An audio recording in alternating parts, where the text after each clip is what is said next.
Good morning to everyone. Welcome back to everyone in my YouTube channel commerce world. आप लोगों को पुनः स्वागत है मेरे YouTube चैनल कॉमर्स वर्ल्ड में। आज हम लोग फिर से स्टार्ट करने वाले हैं income from capital gain in income tax. मतलब ये कि इनकम टैक्स में हम लोग स्टार्ट करने वाले हैं इनकम फ्रॉम कैपिटल गेन, ये टॉपिक का नेम रहेगा। और आज का जो क्लासेज होगा मोस्ट इम्पोर्टेंट क्लासेज होगी, क्योंकि आज का जो क्लासेज होगा मैंने यहाँ पर लिखवा चुका हूँ मैराथन क्लासेज होगी। मैराथन क्लासेज का मतलब एक ही वीडियो, सिंगल वीडियो में जितना भी कैपिटल गेन का कॉन्सेप्ट होगा उन सभी कॉन्सेप्ट को मैं कवर करूँगा। तो चलते हैं, अब हम लोग थोड़ा डिस्कशन करते हैं कैपिटल गेन के बारे में, ठीक ना। और जो भी इस वीडियो को देख रहे होंगे स्टार्ट से लेकर के एंड तक देखेंगे, क्योंकि इसमें ईच एंड एवरी कॉन्सेप्ट को, जो भी टेक्निकल वर्ड है उन सभी वर्ड पे हम लोग आज डिस्कस करने वाले हैं, ताकि आप सभी को ईच एंड एवरी यहाँ पे टॉपिक है वो कवर अप हो जाए। तो आज का क्लासेस, आज की जो सेशन है इसमें इन सभी चीज़ों पे ही मैं डिस्कस करने वाला हूँ। तो चलते हैं, अब हम लोग स्टार्ट करते हैं। जैसा कि हम लोग जानते हैं कि यदि कोई भी एसएससी यदि इनकम अर्न करती है, अगर कोई भी एसेट्स को सोल्ड करके, जैसे कोई motor car, furniture, land, building,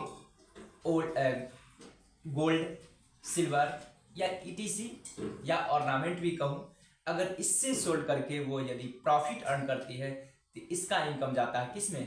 profit from business और प्रोफेशन। कब? जब उसका बिजनेस ट्रेडिंग कंसर्न हो या कोई भी उनका मेन ऑब्जेक्टिव बिजनेस करना हो। जैसे एग्जांपल के तौर पे एकदम बेसिक से समझेंगे। जैसे सपोज दैट अगर कोई टाटा कंपनी है, टाटा मोटर है, ठीक है, यदि वो मैन्युफैक्चरिंग करते हैं इस टाटा मोटर को, मोटर कार को, और मार्केट में ये सोल्ड कर देते हैं, ठीक है, तो ये सोल्ड करते हैं, ये किस हेड में इनकम मिल जाएगा? टैक्सेबल होगा, तो पीजीबीपी। मतलब अगर टाटा मोटर अगर कोई गाड़ी को मैन्युफैक्चरिंग करते हैं और उसको सोल्ड कर देते हैं मार्केट में, तो ये लगती है पीजीबीपी के हेड में टैक्सेबल होती है। इन द सेम वे यदि कोई फर्नीचर सोल्ड करती है, फर्नीचर एकदम बेसिक समझनी है, फर्नीचर है, ठीक है, या कोई लैंड है, बिल्डिंग है या प्लांट है, ठीक है, मशीनरी है,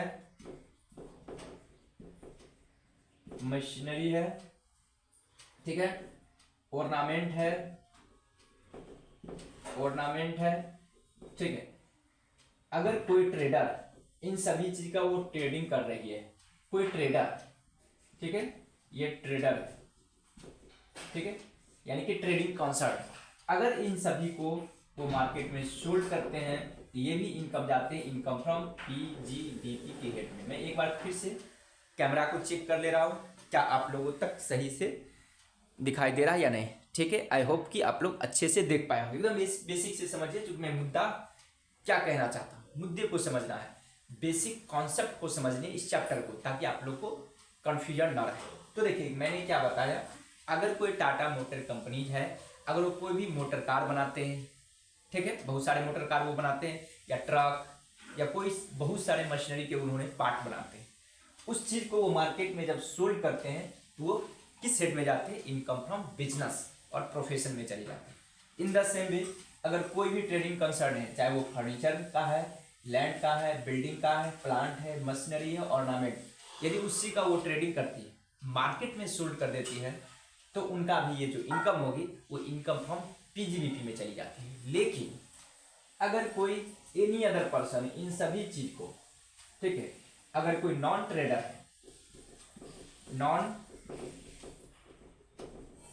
है, अगर इस चीज को वो सोल्ड करती है मार्केट में, ठीक है, तो उनको ये जो टैक्स होगा, जो इनकम होगा, वो किस हेड में टैक्सेबल होगा? तो कैपिटल गेन के हेड में चला जाएगा। इसी चीज को समझना है। देखिए यहीं से स्टार्टिंग होती है।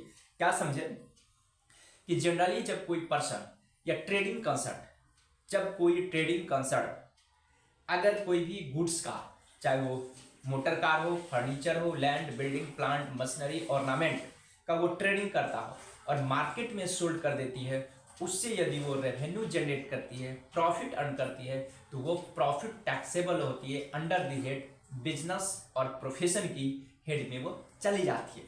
बट इन्हीं सभी चीज़ों को यदि कोई अनदर एसएससी सोल्ड करती है जिसका ट्रेडिंग करना मेन ऑब्जेक्टिव नहीं है, अगर वो सोल्ड करती है कोई भी चीज़, चाहे वो मोटर कार हो, फर्नीचर हो, लैंड हो, बिल्डिंग हो, प्लांट हो, मशीनरी हो, ऑर्नामेंट है, तो अगर वो ओल्ड सेल करती है मार्केट में, तो उससे होने वाली जो भी इनकम होगा वो टैक्सेबल होगा under the head income from capital gain में। यानी कि मुद्दा समझ रहे हैं। अब देखिए इसमें एक एक्चुअल डेफिनेशन में आएंगे कि कैपिटल गेन कहेंगे किसको। कैपिटल गेन तो आप समझ गए। अब आप लोग थोड़ा बहुत बैकग्राउंड आप लोग को समझ में आ गया होगा कि अगर कोई मेरे पास प्लांट है 10 लाख का और उसको मैंने बेच डाला तो किस हेड में जाएगा? कैपिटल गेन में। मेरे पास कोई बिल्डिंग है या लैंड है, अगर मैं उसको सोल्ड कर दूंगा तो किस हेड में जाएगा? इनकम फ्रॉम कैपिटल गेन में। लेकिन वही कंस्ट्रक्शन कंपनी है, अगर वो बिल्डिंग को बेचती है, अपार्टमेंट बना करके बेचती है, तो उनको इनकम फ्रॉम पीजीबीपी में जाएगा। क्यों? क्योंकि उनका उस बिल्डिंग को बाइंग और सेलिंग करना उनका अपना पेशा है, उनका एक ट्रेडिंग नेचर है, इसलिए उनसे होने वाला इनकम कंस्ट्रक्शन कंपनी को चला जाता है इनकम फ्रॉम पीजीबीपी में, यानी कि बिजनेस में। बट वही प्लांट, वही अपार्टमेंट को मैं जब परचेज करूंगा और कुछ दिनों के बाद जब मैं सोल्ड कर दूंगा तो मेरे को देना पड़ेगा इनकम फ्रॉम कैपिटल गेन के हेड में। इसका मतलब समझिए कैपिटल गेन हुआ क्या, एकदम बेसिक से समझना है। कैपिटल गेन का मतलब क्या है? कैपिटल गेन है क्या? मीनिंग ऑफ कैपिटल गेन तो कहता है any profit or gain arising from the transfer of capital assets is known as capital gain. कहता है एनी प्रॉफिट और गेन, कहता है any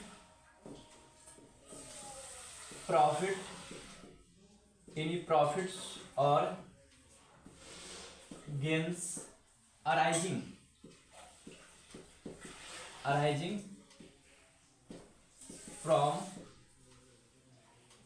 from the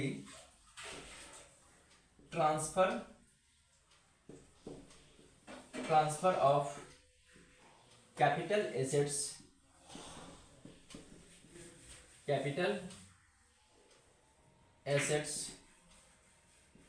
is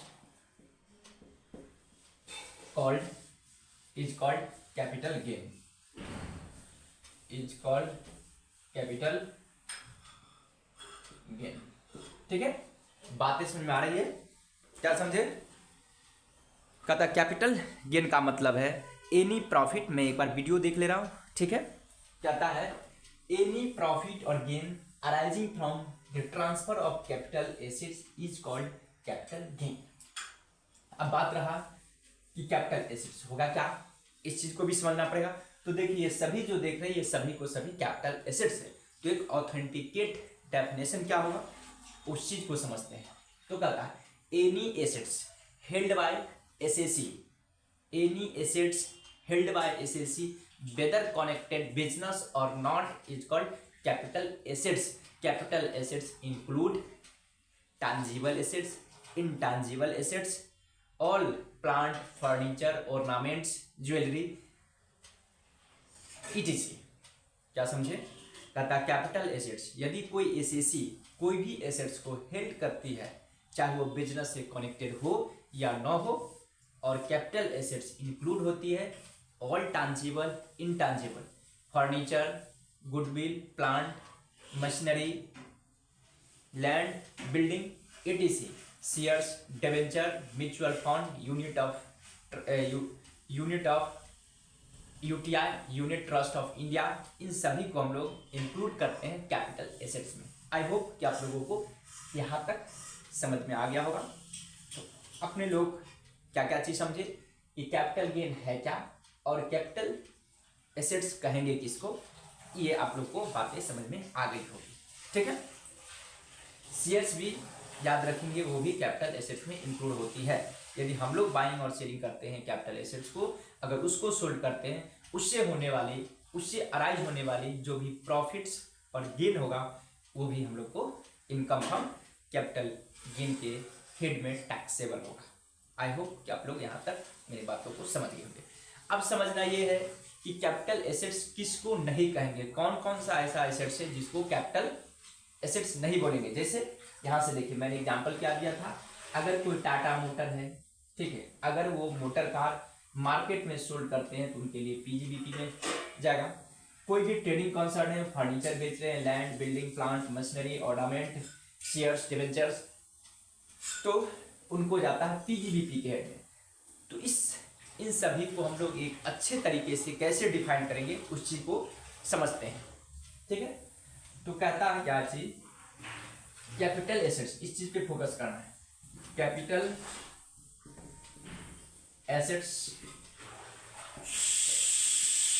does not include, capital assets include नहीं होगा। कौन कौन सा? तो पहला condition stock in trade, stock in trade. दूसरा agriculture land, agricultural land situated in India, ठीक है। उसके बाद कहता है सिचुएटेड इन इंडिया। उसके बाद कहता है गुड्स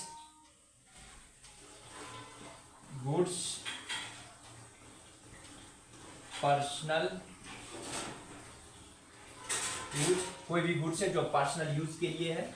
उसके बाद कहता है डिपोजिटरी, गोल्ड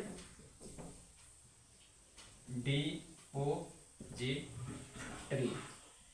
इन सभी को हम लोग कैपिटल एसेट्स के, इन सभी एसेट्स को हम लोग कैपिटल एसेट्स में इंक्लूड नहीं करेंगे। कौन कौन सा ऐसा एसेट्स होगा? Stock in trade, agriculture land situated in India, goods personal uses या गोल्ड डिपोजिटरी रिसिप्ट, इसको हम लोग बोल सकते हैं। गोल्ड डिपोजिटरी बॉन्ड कहेंगे, गोल्ड डिपोजिटरी बॉन्ड, ठीक है। अब देखिए स्टॉक इन ट्रेड का सेंस क्या होता है। यदि कोई पर्सन, जैसे एग्जांपल मैंने दिया था, जैसे कोई मोटर कार, ठीक है, वो तो कैपिटल एसेट्स है, लेकिन अगर कोई टाटा कंपनी, टाटा मोटर के लिए वो स्टॉक है, इसलिए वो कैपिटल एसेट्स में इंक्लूड नहीं होगा। मतलब कि वैसे सभी एसेट्स जो कोई बिजनेस में यूटिलाइजेशन होती है, अगर वो बाइंग सेलिंग करती है तो वो कैपिटल एसेट्स में इंक्लूड नहीं होगी। अर्थात ये यदि वो बेचती है, उससे होने वाली यदि कोई प्रॉफिट होती है तो इनकम फ्रॉम कैपिटल गेन के हेड में नहीं जाएगा। क्यों? क्योंकि वो कैपिटल एसेट्स है ही नहीं। तो समझ गए स्टॉक इन ट्रेड। जैसे एग्जांपल के तौर पे एक फर्नीचर है, कोई फर्नीचर का ट्रेडर है, अगर वो फर्नीचर सोल्ड करती है तो उसके लिए क्या है? स्टॉक, तो उससे होने वाले जो इनकम होती है इनकम फ्रॉम बिजनेस में चली जाती है। दूसरा agriculture land situated in India, अगर कोई कृषि आलय जो भारत में स्थित है, अगर कोई कृषि भूमि है और वो भारत में स्थित है यानी कि सिचुएटेड है, तो वो भी अगर उसको भी हम लोग सोल्ड करते हैं तो उस पर टैक्स नहीं लगती है, क्योंकि वो कैपिटल एसेट्स है ही नहीं। तो कैसे समझेंगे? तो कहता है द एरिया, किस एरिया में सिचुएटेड होनी चाहिए? तो कहता है एरिया हैविंग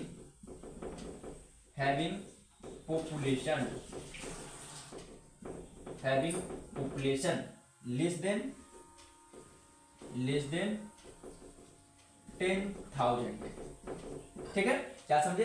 कि उस एरिया में होनी चाहिए जहां की पॉपुलेशन क्या है 10,000 से कम होगा, तभी वो माना जाता है एग्रीकल्चर लैंड। आई होप कि आप लोगों को समझ में आ रहा होगा यहाँ तक। एक बार फिर से ऑन कैमरा देखता हूँ ताकि आप लोगों को किसी प्रकार का दिक्कत नहीं होनी चाहिए, ठीक है। एकदम क्लीन से देख रहे हैं और आप लोग स्टार्ट से एंड तक देखें। फिर कहते हैं गुड्स पर्सनल यूज, अगर कोई गुड्स हम लोग पर्सनल यूज में रखते हैं तो वैसे एसेट्स को भी कैपिटल एसेट्स नहीं बोला जाता। अर्थात वैसे एसेट्स को जब हम लोग सोल्ड करते हैं तो उससे होने वाले इनकम भी कैपिटल गेन में टैक्सेबल नहीं होगा। गुड्स पर्सनल क्या हो सकती है उस पर हम लोग फोकस करते हैं। तो पर्सनल गुड्स का मतलब कोई वेयरिंग क्लॉथ हो गया, कोई वेयरिंग क्लॉथ, जैसे कोई वेयरिंग क्लॉथ माने कि कोई, इसका मीनिंग ये हुआ कोई पहनने वाली कोई वस्त्र हो, वो भी आपको ये नहीं माना जाएगा। कोई फर्नीचर जिसको हम लोग पर्सनल यूज कर रहे हैं, फर्नीचर, ये भी आपको पर्सनल माना जाएगा। कोई टेलीविजन हो, वीसीआर हो, ठीक है, इन सभी को हम लोग बोलते हैं पर्सनल एसेट्स। या कोई पर्सनल मोटर कार हो, कोई मोटर कार जिसको हम लोग इस्तेमाल करते हैं, मोटर कार जो अपना यूज करते हैं ऑफिस जाने के लिए, आने के लिए, या कहीं घूमने के लिए, अपना पर्सनल यूज के लिए अगर मोटर कार मेरे पास है, अगर उसको मैं सोल्ड करता हूं तो भी कैपिटल गेन के अकॉर्डिंग टैक्स नहीं लगेगा। लेकिन बट यहाँ पर याद रखेंगे कुछ एक्सेप्शनल केसेस हैं। वेयरिंग क्लॉथ में वैसी चीज सम्मिलित नहीं होगा जो कोई प्रीशियस मेटल से बना हो, जैसे कोई ऑर्नामेंट हो, वो कैपिटल एसेट्स मानी जाती है। जैसे देखिए मैंने यहाँ पर लिखवा दिया ऑर्नामेंट, जैसे कोई गोल्ड, सिल्वर, बुलियन या कोई प्रीशियस मेटल जिस क्लॉथ में लगा हो तो कैपिटल एसेट्स माना जाता है, और उसको आप सोल्ड करोगे तो उस पर टैक्स लगेगा। अब देखिए ऐसा क्यों आया लोग, देखिए मैं बताता हूँ एक कहानी। देखिए जैसे ही डिपार्टमेंट गुड्स पर्सनल यूज को उन्होंने कैपिटल एसेट्स में नहीं रखा, ठीक है, तो यहाँ पर टैक्स का प्लानिंग होने लगा। क्या प्लानिंग होने लगा कि जो भी टैक्स का एक्सपर्ट था वो क्या करने लगा कि कोई साड़ी परचेज कर लेते थे और उसमें स्पेशल ऑर्डर देते थे कि आप प्रीशियस मेटल को उसमें अटैच कर दो, जैसे कोई सिल्वर, गोल्ड, डायमंड, बुलियन उसमें अटैच करवा देते थे। वो साड़ी का प्राइस हो जाती थी करोड़ों, और उस पर इन्वेस्ट करके वो अपने पास को रख लेता था, ठीक है। जब डिपार्टमेंट को पता चला कि भाई बहुत सारे ऐसा इन्वेस्टर है, वो टैक्स से सेविंग करने के लिए क्या करती है, एक साड़ी वगैरह परचेज करती है, उसमें गोल्ड, सिल्वर, डायमंड, ठीक है, या एनी अदर प्रीशियस मेटल को अटैच कर देते हैं और बाद में उस चीज़ को सोल्ड करते हैं, और उससे होने वाली जो प्रॉफिट होती है तो उस पर टैक्स देता नहीं है। क्यों नहीं देता है? क्योंकि डिपार्टमेंट ही रूल्स बना रखा है, वेयरिंग क्लॉथ्स, पहनने वाली कोई भी अगर कोई कपड़ा होगा तो उस पर टैक्स नहीं लगेगा। तो डिपार्टमेंट देखा कि भाई यहाँ पे तो एसएससी चतुराई कर रहा है, ये फ्रॉड कर रहा है, टैक्स अवॉइडेंस कर रही है, टैक्स इविजन की काम कर रही है। तो यहाँ पे क्या क्या एसएससी, थोड़ा एक मिनट कॉल में इसको अटेंड कर लेता हूँ, ओके। तो यहाँ पे एसएससी टैक्स को अवॉइडेंस करती है, ठीक है, रॉन्ग स्टेटमेंट शो करती है, लूपहोल्स पकड़ती है टैक्स को, ठीक है, क्योंकि टैक्स अवॉइडेंस का मतलब होता है टैक्स को लूपहोल्स पकड़ के टैक्स से सेविंग कर लेना। तब डिपार्टमेंट रूल्स बना दिया कि ठीक है भाई, अब एसएससी को नोटिफिकेशन निकाला कि अब जो भी ऑर्नामेंट हो, ज्वेलरी हो, जो प्रीशियस मेटल से बना होगा, या कोई भी क्लॉथ्स हो जिसमें कोई प्रीशियस मेटल या कोई स्टोन अटैच हो, ठीक है, तो वैसे सभी वेयरिंग असेट्स भी कैपिटल असेट्स माना जाएगा, और उसको ट्रांसफर करने से होने वाले इनकम पे आपको टैक्स पे करना पड़ेगा। तब से ये टैक्स अवॉइडेंस यहाँ पे बच गया। तो यहाँ पे बहुत बड़ा डिफॉल्ट कर दिया था डिपार्टमेंट, इस डिफॉल्ट को उसको पता चला, इस डिफॉल्ट को उन्होंने अबोलिश कर दिया, और फिर से जो भी प्रीशियस मेटल था उन सभी को कैपिटल एसेट्स में उन्होंने इंक्लूड कर दिया। आई होप कि आप लोग को यहाँ तक समझ में आ गया होगा। उसके बाद देखिए कहता है गोल्ड डिपॉजिटरी बॉन्ड्स। अगर कोई गोल्ड डिपॉजिटरी बॉन्ड्स है गवर्नमेंट का, तो उस पर किसी प्रकार का टैक्सेशन नहीं लगती है, क्योंकि यह कैपिटल एसेट्स के अकॉर्डिंग नहीं आती है। आई होप कि आप लोग समझ गए होंगे कि कैपिटल गेन क्या है, कैपिटल एसेट्स क्या है। एक बार और मैं बता दे रहा हूँ, क्योंकि कैपिटल एसेट्स को डेफिनेशन मैंने नहीं लिखवाया हूँ, क्योंकि वीडियो लंबा चला जाएगा। आपको मैं फिर से बोल दे रहा हूँ, कहता है capital assets means any assets held by assessee whether connected business और not is known as capital assets. Capital assets include tangible, intangible, all types of furniture, plant, land, building, gold, ornament, jewelry, etc. But capital assets does not include, जो मैंने लिखवाया। अगर जब भी exam में question पूछती है what do mean by capital gain, तो आपको इन सारी चीजों पे डिस्कस करना पड़ेगा। पहले कैपिटल गेन क्या है, उसके बाद कैपिटल एसेट्स क्या है, कैपिटल एसेट्स में कौन कौन सी आती है, और कैपिटल एसेट्स में कौन कौन सा एसेट्स ऐसा है जिसको इंक्लूडेड नहीं करते हैं, ठीक है। आई होप आप लोग यहाँ तक समझ गए होंगे। अब मैं इस चीज को मिटाता हूँ। अब मैं चलता हूँ टाइप्स ऑफ कैपिटल गेन पे।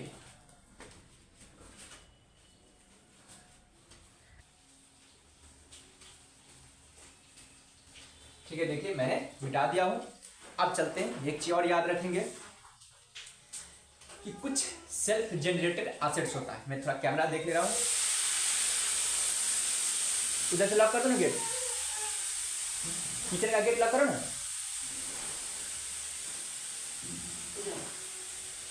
तो देखिए कुछ ऐसा एसेट्स होती है जो सेल्फ जनरेटेड होती है। सेल्फ जनरेटेड का मतलब ये होती है कि वो स्वतः उत्पन्न हो जाती है। जैसे गुडविल, जैसे एग्जाम्पल के तौर पे गुडविल हो गया, गुडविल हो गया, पेटेंट राइट हो गया, लूम आवर हो गया। तो मैं एक गुडविल का एग्जाम्पल लेता हूँ। यदि अगर कोई प्रोफेशनल है, ठीक ना, प्रोफेशनल का गुडविल, प्रोफेशन का गुडविल, एक होती है बिजनेस का गुडविल, ठीक ना। तो हमेशा याद रखेंगे अगर कोई सेल्फ जनरेटेड गुडविल है, स्वतः उत्पन्न हो जाती है, तो वो कैपिटल गेन नहीं मानी जाती है, ठीक है, प्रोफेशन में। लेकिन वही अगर बिजनेस में गुडविल होगी तो वो कैपिटल गेन के अकॉर्डिंग आएगी, क्योंकि गुडविल बिजनेस में परचेज की जाती है। तो हमेशा एक बात और भी हो सकती है, बिजनेस में भी सेल्फ जनरेटेड गुडविल होगी तो उस पर टैक्स नहीं लगेगी, लेकिन अगर वही परचेज गुडविल होगा तो उस पर टैक्स लगेगा। अगर क्वेश्चन में ये मेंशन नहीं रहेगा कि गुडविल परचेज है या सेल्फ जनरेटेड है, तो आपको मान कर चलना पड़ेगा बिजनेस का है तो वो परचेज के आगे होगा। लेकिन प्रोफेशन का होगा तो ईच एंड एवरी कॉन्सेप्ट में हम लोग ये समझेंगे कि ये सेल्फ जनरेटेड ही होगा, ठीक है। मैं इस पर बताऊंगा, एक केसेस था Srinivasan Shetty versus income tax department, ठीक ना। उन्होंने फॉरेस्ट का बिजनेस करते थे और करोड़ों का ट्रांजेक्शन था उनको, ठीक ना, करोड़ों के ट्रांजेक्शन थी, और वो बार बार उस फॉरेस्ट को बेचते थे और टैक्स उस पर देते ही नहीं थे। इनकम टैक्स डिपार्टमेंट उस पर रेड मारा तो पता चला इनको करोड़ों का संपत्ति है। भाई आपने कहाँ से अर्जित किया? तो उन्होंने बताया कि मेरे पास एक फॉरेस्ट का बिजनेस है, मैं उसको बाइंग और सेलिंग करता हूँ, मैं प्रोडक्शन मतलब मैं ग्रोइंग करता हूँ और उस चीज़ को मार्केट में सोल्ड कर देता हूँ, उससे मेरे को इनकम होती है, वही मेरे पास प्रॉपर्टी है। इनकम टैक्स डिपार्टमेंट बोला तो भाई तुम टैक्स क्यों नहीं देते हो? वो बताया मैं किस तरह से मैं टैक्स आपको दूँ, आप ही हमको बताइए। तो टैक्स डिपार्टमेंट बोला कि तो कैपिटल गेन में जाएगा, चूंकि ये तो संपत्ति है, आप उसको सोल्ड करते हो। बोला नहीं, मैं तो अभी तक ये पढ़ा हूँ कि कैपिटल गेन में sale minus cost of acquisition, मेरा इस बिजनेस का कोई कॉस्ट है ही नहीं, क्योंकि इस फॉरेस्ट में का मैं सीड्स कभी लगाता नहीं, वो अपने आप को उत्पन्न हो जाता है जंगल, और जब बड़ा हो जाता है तो मैं इसको मार्केट में सोल्ड कर देता हूँ। तो इनकम तो होता है लेकिन इसमें कोई खर्च है नहीं, इसका कोई कॉस्ट है नहीं, तो टैक्स में किस बात को दूंगा। तब से डिपार्टमेंट यहाँ पे सचेत हो गया और दिमाग लगाया, सेल्फ जनरेटेड के बारे में कुछ कॉन्सेप्ट उन्होंने बताया कि सेल्फ जनरेटेड एसेट्स में टैक्स कैसे लगे। हमेशा याद रखेंगे जब भी टैक्सेशन में जहाँ पे रूल्स रेगुलेशन और लॉज और प्रोविजन बना है तो कहीं न कहीं इसके पीछे कुछ न कुछ रीजन है। एसएससी जहाँ पे टैक्स अवॉइडेंस करती है, टैक्स का इविजन करती है, वहाँ पे टैक्स डिपार्टमेंट एक रूल्स बना देती है, प्रोविजन बना देती है कि किस तरह से टैक्स का कंपटीशन की जाएगी। तो अब चलते हैं हम लोग टाइप्स ऑफ कैपिटल गेन पे चलते हैं कि कैपिटल गेन का टाइप कौन कौन सा है।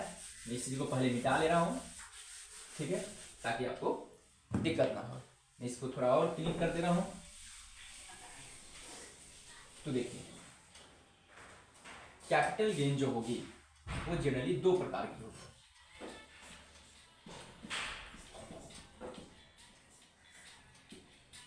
कैपिटल गेन को दो भागों में बांटा गया है, एक होगा लॉन्ग टर्म कैपिटल गेन और दूसरा होगा शॉर्ट टर्म कैपिटल गेन, ठीक है।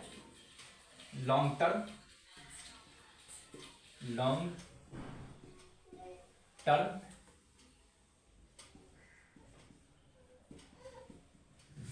कैपिटल गेन, इसको शॉर्टकट में बोला जाता है LTCG, long term capital gain, और दूसरा होगा short term capital gain, short term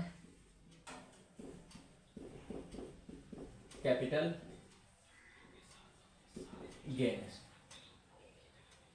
short term capital gain, ठीक है। लॉन्ग टर्म कैपिटल गेन और दूसरा होता है शॉर्ट टर्म कैपिटल गेन, ठीक है। लॉन्ग टर्म कैपिटल गेन में देखिए, लॉन्ग टर्म कैपिटल गेन किसको बोलेंगे, तो कहता है जब कोई एसएसी कोई भी एसेट्स को मोर देन 36 मंथ हेल्ड करके अगर उसी को सोल्ड करता है और उससे होने वाले जो प्रॉफिट और गेन होती है वो लॉन्ग टर्म कैपिटल गेन कहलाती है, ठीक है। इसी को नोट करनी है। कहता है any assets held by SSC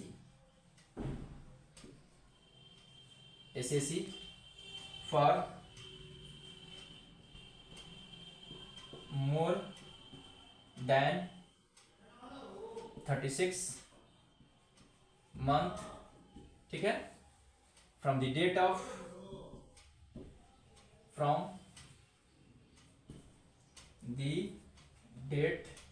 of acquisition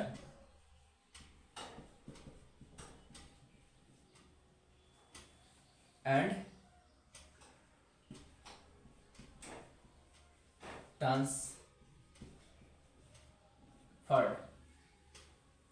simple इतने याद रखें, यही मोर देन सफिशिएंट है, ठीक है।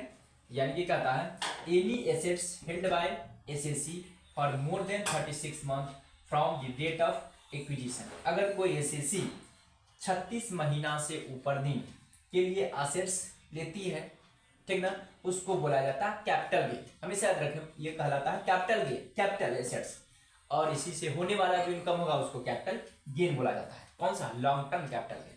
क्या समझे? अगर कोई एसएसी 36 महीना और उससे ज्यादा दिन को एसेट्स को रख करके सोल्ड करती है तो उससे होने वाली जो प्रॉफिट होती है वो कहलाती है लॉन्ग टर्म कैपिटल गेन।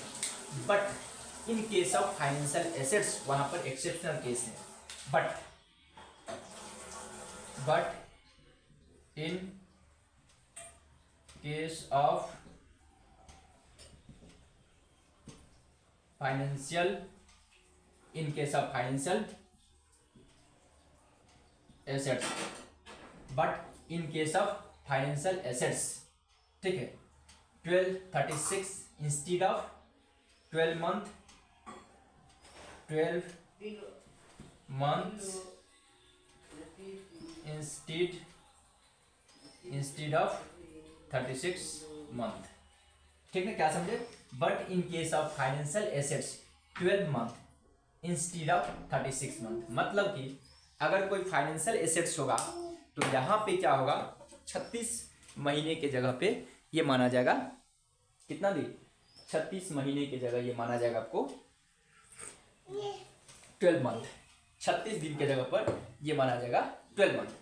अब समझना क्या है अपने लोगों को, फाइनेंशियल एसेट्स है क्या, तो कोई भी हमेशा याद रखेंगे शेयर्स, कोई भी equities, shares, debenture, security, mutual fund, zero coupon bond, ये सब होता है फाइनेंशियल एसेट्स। यहाँ पे लिख देते हैं फाइनेंशियल एसेट्स, ठीक ना, में आपको आती है कोई भी shares, debentures, security,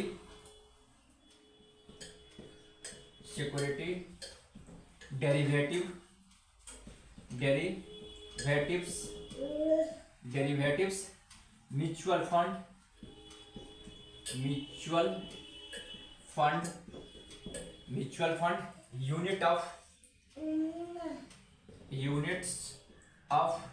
unit trust of India, ठीक है, जीरो कूपन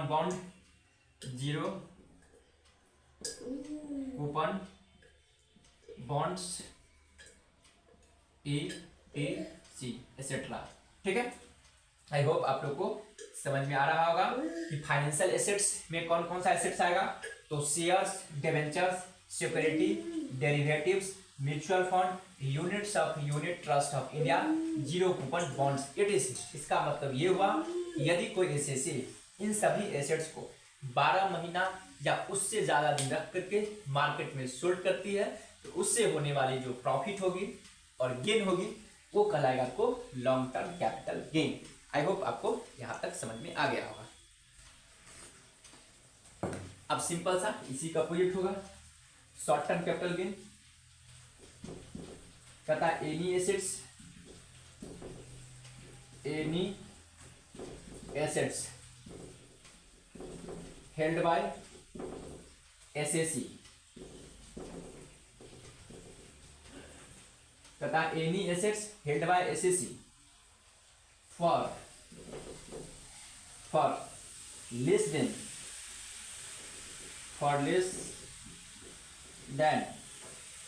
36 month, ठीक है, from the date of acquisition, from date of acquisition, ठीक है, ये आपको कराएगा short term capital gain. I hope कि आपको समझ गए होंगे। और इसमें भी है but in case of financial assets, but in case of financial assets, ठीक है, ओनली 12 months instead of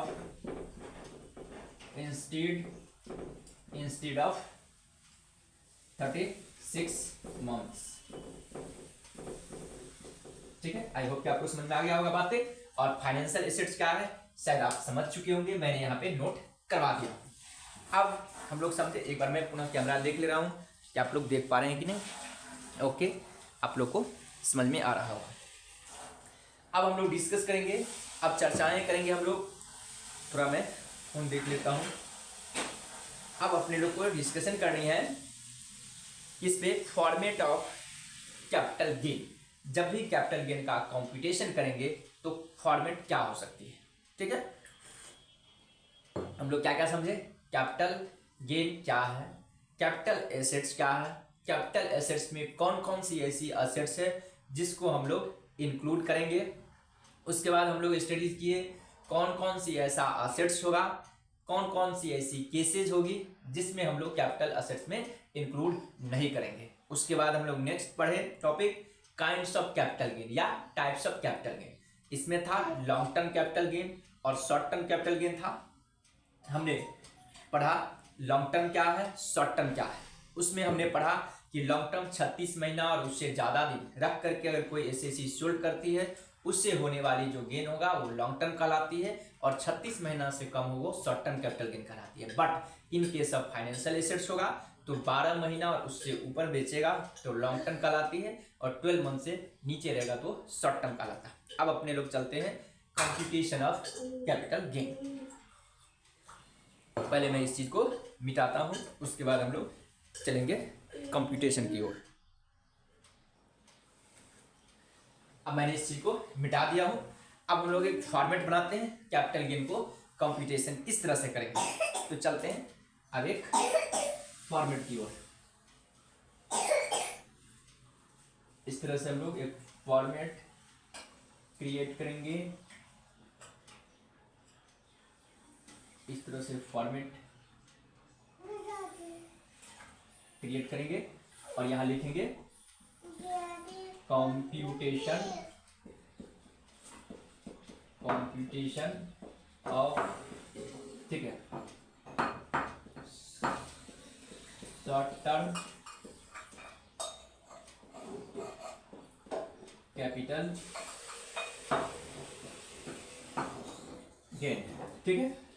यहाँ पे लिखा जाएगा फॉर दी असेसमेंट ईयर, जो भी रहेगा 23, 24, 24, 25 जो भी रहेगा उसी को लिख देनी है। यहाँ पे होगी आपको अमाउंट्स, यहाँ पे होगा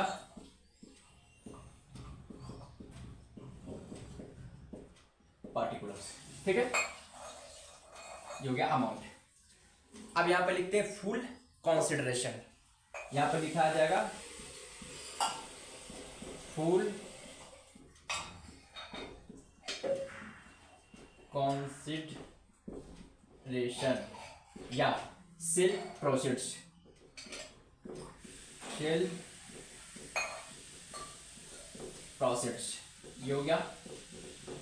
इसमें से मैं लिस्ट करूंगा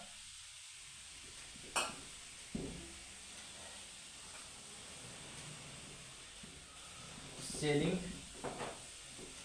एक्सपेंस। सेलिंग एक्सपेंस होगा, सेलिंग एक्सपेंस बेचने में जो खर्चा होगा उसको मैं लेस कर दूंगा। ये यहाँ पे आएगा जो भी अमाउंट, ये कहलाएगा नेट कंसिडरेशन, नेट कंसिडरेशन। क्या समझे? पहली बार मैं ऑन कैमरा देख ले रहा हूँ, ठीक है। आई होप कि आप लोग देख पा रहे हैं। नेट कंसिडरेशन हो गया। अब मैं इसमें से लेस करूंगा, less actual cost of acquisition. खोल दो ना, बात कर रही है, एक्विजिशन, ठीक है। जो भी होगा ये हो गया। उसके बाद होगा actual cost of improvement,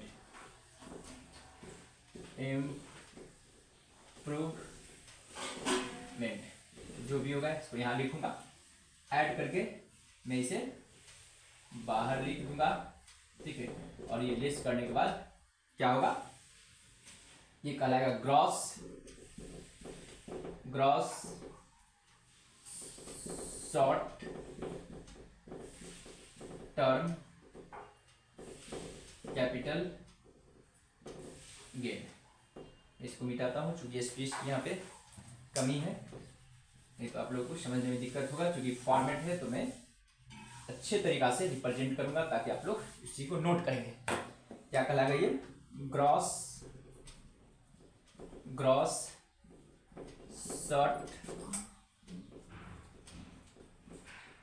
term capital gain, ठीक है। आई होप कि समझ में आ रहा होगा आप लोग को। अब मैं फिर इसमें से लेस करूंगा exemption,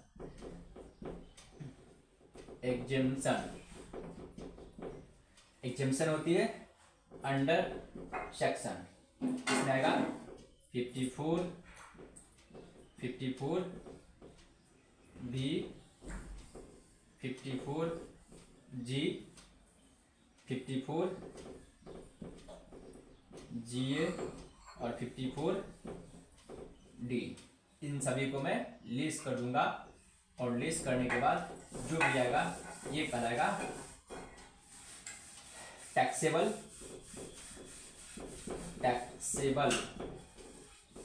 short term capital gain. CG का मतलब समझेंगे कैपिटल गेन। आई होप कि आप लोग को यहाँ तक समझ में आ रहा होगा। इस तरह से हम लोग कंप्लीट करेंगे। यहाँ पे लिखा जाएगा फॉर दी असेसमेंट ईयर 2023-24, ठीक है। एक बार मैं पुनः देख ले रहा हूँ फिर से, ठीक है। आई होप कि आप लोग समझ पा रहे होंगे। फिर हम लोग एक फॉर्मेट बनाएंगे। जब लॉन्ग टर्म कैपिटल गेन का जब कंप्यूटेशन करेंगे तो क्या समझे, शॉर्ट टर्म कैसे समझेंगे। अगर 36 महीना से कम, गेट को लॉक कर दो, 36 महीना से कम दिन पर सोल्ड किया जाएगा कोई भी एसेट्स, कोई भी कैपिटल एसेट्स, गेट लॉक करो ना, तो वो कहलाएगा आपको शॉर्ट टर्म या फाइनेंशियल एसेट से अगर 12 मंथ से बिलो अगर हम लोग सोल्ड करते हैं तो वो कहलाती है शॉर्ट टर्म फाइनेंशियल एसेट की। अब लॉन्ग टर्म देखिए, लॉन्ग टर्म के लिए फिर एक फॉर्मेट क्रिएट करते हैं। एक फॉर्मेट हम लोग ड्रॉ कर लेते हैं कुछ इस तरह से, ठीक है। और यहाँ पर लिखा जाएगा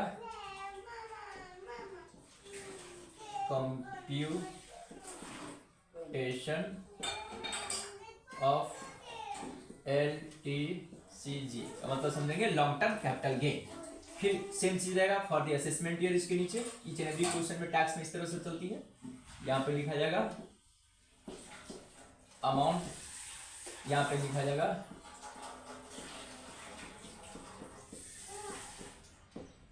पार्टिकुलर्स। आई होप कि आपको यहाँ तक बातें समझ में आ गई होगी।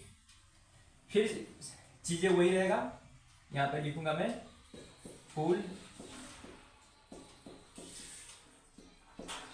कंसिडरेशन या सेल प्रोसीड्स, जो भी चीजें होगी यहाँ पे लिखा जाएगा। मतलब जितना हम लोग बेचते हैं उसको बोला जाता है फुल कंसिडरेशन। फिर उसमें से लेस कर दिया जाता है, क्योंकि जब हम लोग सोल्ड करते हैं कोई भी एसेट, तो उस पर कुछ हो सकता है, ब्रोकरेज लग सकता है, कमीशन लग सकता है, या स्टाम्प ड्यूटी लग सकता है, या रजिस्ट्रेशन चार्ज लग जाती है। ठीक है, तो उसको बोला जाता है सेलिंग एक्सपेंस। लेस होगा less selling expense, less selling expense. ठीक है, ये कहलाएगा नेट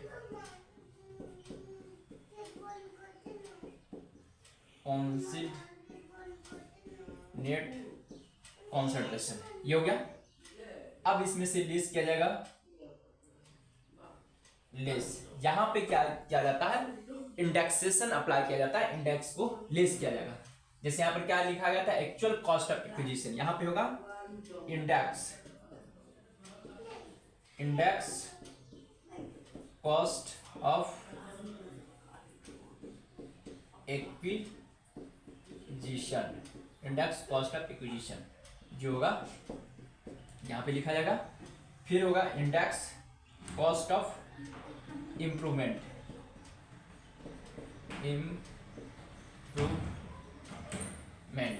ठीक है, इन दोनों को ऐड करके यहां पे लिखा जाएगा। ठीक है, और इसको लेस कर दिया जाएगा। ठीक है, ये कहलाएगा gross long term capital gain. एकदम आराम से इजी वे से समझेंगे, क्योंकि आज की क्लासेस मैं बता दिया था स्टार्ट में, मैराथन क्लासेस है, इसमें ईच एंड एवरी कॉन्सेप्ट को कवर करके चलनी है। Gross long term capital gain कहलाएगा। फिर यहां पे उसी की तरह लेस होगा, लेस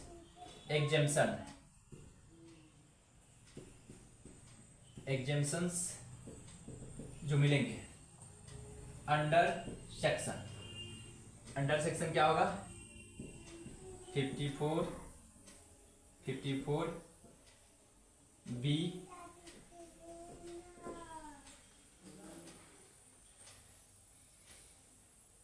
ये हमेशा रखे 54 इसमें नहीं जाता, 54 से बी जाता है, 54 बी।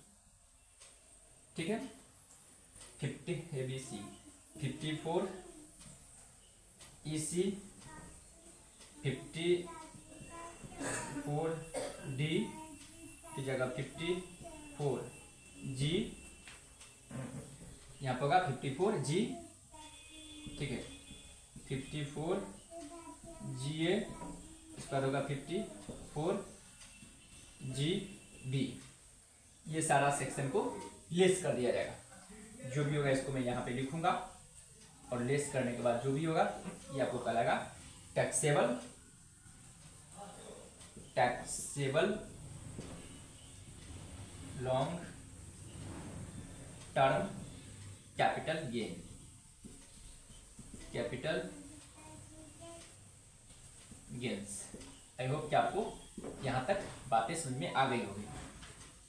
अब देखेंगे यहाँ पे, चूंकि एग्जाम में कभी कभी पूछता है, ये थोड़ा और समझिए इन दोनों से difference between long term capital gain and short term capital gain. तो देखिए कैसे डिफाइन करेंगे इसी चीज को देख करके।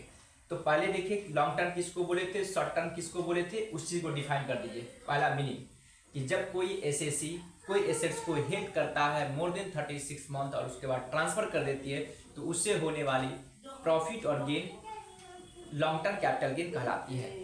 बट शॉर्ट टर्म में अगर कोई एसएसी कोई एसेट्स को हेल्ड करती है लेस देन 36 मंथ में और उसको ट्रांसफर करके होने वाली जो प्रॉफिट और गेन्स होती है वो कहलाती है शॉर्ट टर्म कैपिटल गेन। पहला डिफरेंस। दूसरा, लॉन्ग टर्म में अगर कोई फिनेंशियल एसेट्स है, ठीक है, फिनेंशियल एसेट्स उसको डिफाइन भी करेंगे like shares, debentures, security, derivative, mutual fund, zero coupon bond या यूनिट ट्रस्ट ऑफ इंडिया का अगर कोई शेयर्स वगैरह है तो उसको अगर मोर देन 12 मंथ में सोल्ड करते हैं वो कहलाती है लॉन्ग टर्म कैपिटल गेन और लेस देन में शॉर्ट टर्म कैपिटल गेन। ये दो difference.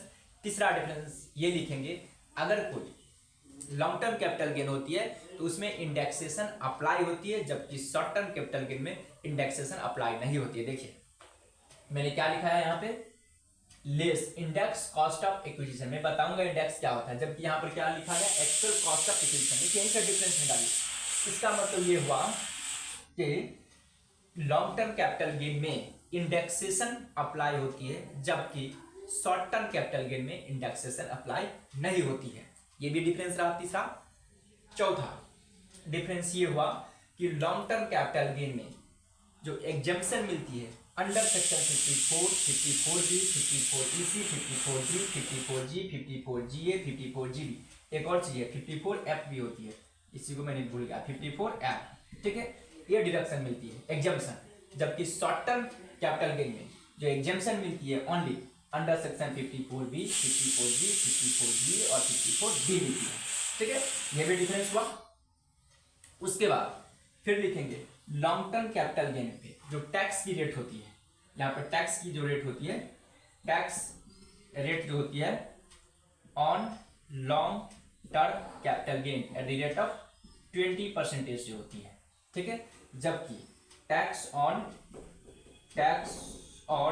Short term capital gain at the rate of 15% से होती है। ये भी एक डिफरेंस है। आई होप कि आपको बातें समझ में आ रही है। तो इस तरह से जब अपने लोग को एग्जाम में क्वेश्चन पूछा जाएगा difference between long term capital gain and short term capital gain, तो इस तरह से हम लोग डिफाइन कर सकते हैं। वहां मैंने मीनिंग बताया उसके अकॉर्डिंग और इस फॉर्मेट के अकॉर्डिंग इन दोनों के जब क्लब कर देंगे तो ये डिफरेंस 4-5 निकल के आ जाएगा।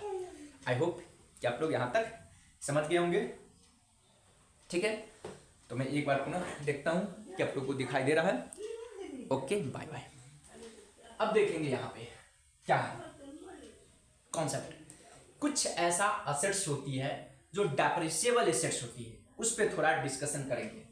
अगर कोई, यहाँ तो मैंने बताया लॉन्ग टर्म शॉर्ट टर्म की बातें, 36 महीना से मोर देन होगा लॉन्ग टर्म या 36 मंथ से बिलो होगी तो शॉर्ट टर्म कैपिटल गेन कहलाएगा। लेकिन कुछ ऐसा असेट्स है जो डेप्रिसिएबल असेट्स होती है, उसमें से कौन सा, जिस पे रिटेन डाउन वैल्यू अप्लाई करती है। क्या समझे, डेप्रिसिएबल एसेट्स।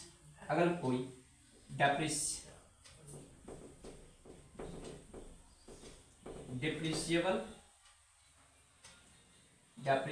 अगर कोई असेट्स है, depreciable assets used in business, हमेशा याद रखेंगे, अगर कोई डेप्रिसिएबल एसेट्स है यूज्ड इन बिजनेस, ठीक ना, और उस पर अप्लाई करती है रिटेन डाउन वैल्यू, तो ये हमेशा शॉर्ट टर्म कैपिटल गेन ही मानी जाती है। क्या समझे, अगर कोई डेप्रिसिएबल एसेट्स है जो बिजनेस में यूटिलाइजेशन होती है, ठीक ना, और जिसपे written down value depreciation apply होती है, तो हमेशा याद रखेंगे वैसे एसेट्स कहलाती है शॉर्ट टर्म कैपिटल गेन, वो लॉन्ग टर्म नहीं माना जाएगा, ठीक है, क्योंकि वो depreciation each and every year घटा दिया जाता है, इसलिए उसको करंट वैल्यू मान लिया जाता है। लेकिन वही अगर एसेट्स कोई नॉन ट्रेडर है, जैसे हमारे और आपके ऐसे इंडिविजुअल के, अगर हम लोग आप लोग अगर प्लांट मशीनरी वगैरह सोल्ड करते हैं, ठीक ना, तो हम लोग और आप लोग पे ये कॉन्सेप्ट अप्लाई नहीं करेगा, वहां पे अपने लोग को लॉन्ग टर्म कैपिटल गेन मान लिया जाएगा। अगर 36 महीना से ज्यादा दिन रख के यदि सोल्ड करते हैं तो एक ये भी कॉन्सेप्ट है। दूसरी बात, यहाँ पर कुछ फिर एक्सेप्शन केसेज है। अगर कोई पावर जनरेशन कंपनी है जो पावर को जनरेट करती है, डिस्ट्रीब्यूट करती है, जहां पे SLM मेथड से डेप्रिसिएशन अप्लाई होती है तो वहां पे फिर ये रूल्स अप्लाई नहीं होती है, वहां पे फिर बातें हो जाती है। यदि 36 मंथ से एबव होती है तो वो लॉन्ग टर्म कैपिटल गेन कहलाएगी। यदि वो विद इन 36 मंथ के बीच में यदि वो सोल्ड किया हो और प्रॉफिट और गेन अराइज करेगा तो वहां पे बातें क्या आ जाती है फिर से शॉर्ट टर्म कैपिटल गेन की। आई होप कि आप लोग को यहाँ तक बातें समझ में आ गई हो, पहली बात। दूसरी बात समझेंगे, कुछ स्पेशल केस है उस पर हम लोग डिस्कस करें। अगर बोनस शेयर की बात आएगी तो बोनस शेयर का जब हम लोग कैलकुलेशन करेंगे कैपिटल गेन में टैक्सेशन का, तो जैसे कि हम लोग क्या पढ़े, फुल कंसिडरेशन या सेल प्रोसीड उसमें से लेस करते हैं सेलिंग एक्सपेंस, तो उसमें ये रहेगा लेस कर देंगे नेट कंसिडरेशन, और लेस जो यहाँ पे करते हैं कॉस्ट ऑफ एक्विजिशन, तो वहां पे क्या होगा, कॉस्ट ऑफ एक्विजिशन नील होता है। क्या समझे, बोनस शेयर अगर हो, बोनस शेयर में क्या होता है, cost of acquisition, cost of CO एक मतलब समझे, cost of acquisition is equal to nil होती है, हमेशा याद रखेंगे। मतलब बोनस शेयर जितना में सोल्ड किया जाएगा, ठीक ना, उतना उसको कैपिटल गेन का प्रॉफिट माना जाएगा, क्योंकि bonus share free of cost में मिलती है। लेकिन अगर किसी शेयर होल्डर को राइट इशू मिलती है, राइट शेयर है, अगर उसको सोल्ड करती है तो जितना में राइट शेयर दिया गया होगा वो कॉस्ट ऑफ एक्विजिशन माना जाएगा। ठीक है, इसका वैल्यू दिया रहेगा कि कितना राइट शेयर दिया गया जिसका कॉस्ट ये है, तो उसका ये कॉस्ट मान लिया जाएगा। आई होप कि आप लोगों को समझ में आ रही होगी। ये रहा कैपिटल गेन का थ्योरेटिकल पोर्शन जो मैंने एक वीडियो में कवरेज किया। अब मैं एक छोटा सा प्रैक्टिकल क्वेश्चन लूंगा जिससे कि आप लोग को कॉन्सेप्ट क्लियर हो जाएगा किस तरह बनती है और इंडेक्सेशन क्या होती है ये, और ये देखेंगे इंडेक्स कॉस्ट ऑफ इम्प्रूवमेंट क्या है उसको देखिए। इंडेक्स कॉस्ट ऑफ इम्प्रूवमेंट का मतलब होती है यदि कोई एसेट्स मेरे पास है, मान कर चलिए ये बिल्डिंग है, ठीक है, तो बिल्डिंग को अगर हम लोग 40-50 वर्ष या 10-20 वर्ष रखते हैं तो बीच में कुछ एक्स्ट्रा अमाउंट इनकर्ड करना पड़ता है ताकि वो प्रेजेंट कंडीशन और लोकेशन में वो बना रहे, ठीक ना। तो वो जो कॉस्ट एक्स्ट्रा हम लोग इनकर करते हैं या तो रिनोवेशन पे, रिकंस्ट्रक्शन पे, तो वो कहलाता है कॉस्ट ऑफ इम्प्रूवमेंट। बातें समझ में आ रही होगी, ये समझिए। इंडेक्सेशन की बातें होगी जब हम लोग प्रैक्टिकल क्वेश्चन सॉल्व करेंगे तो फिर वहां पे हम लोग क्या करेंगे, फिर हम लोग समझेंगे। तो आई होप कि आप लोग को यहाँ तक बातें समझ में आ गई होगी। अब हम लोग नेक्स्ट क्लास में आएंगे, ठीक ना। तो नेक्स्ट क्लास में आएंगे तो प्रैक्टिकल क्वेश्चन पे हम लोग बात करेंगे। आई होप कि आप लोग को यहाँ तक मेरी बात को समझ में आ गया होगा। Okay, bye bye, have a nice day.